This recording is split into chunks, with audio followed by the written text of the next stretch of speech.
Hey guys, it's your boy Eric here. Today we're gonna do a tutorial on how to install Lapce.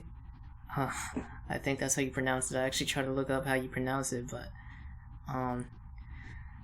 nothing came up, so I'm just gonna pronounce it Lapce. But anyways, it's actually a pretty easy install, so that's what I'm gonna be showing you guys today. So basically, you just go to their website. So it's lapce.dev, and this is on Pop OS on my distro. It's pretty simple on Linux. You just download this, and it's not very pretty, but once you open it, you can just extract it. Or what I like to do is I actually went here and just extracted this, and then I put it on my desktop, and then I extracted it. I got it on the desktop. That's literally all I did, and it was pretty simple. Now let me just. So yeah, so that's what we did, and now it's on the desktop here.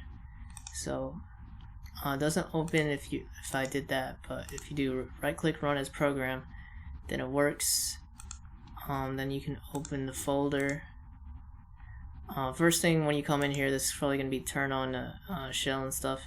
So you can take a look here. These are the settings, key bindings. There's actually a Vim mode, like a modal mode. You can turn that on, I believe here. You can do that.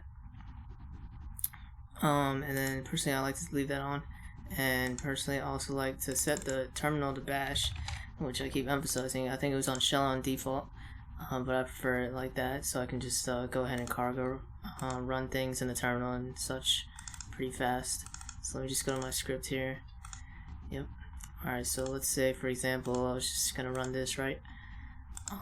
Just do cargo run, and then it gives me an error because I never used input or output, but yeah, it gives me the hello world. That's cool. I got the ran over here. I believe it's 8.5 now. Yep. Yeah, that's pretty much it, guys. It's a quick tutorial. I think about covered all the bases.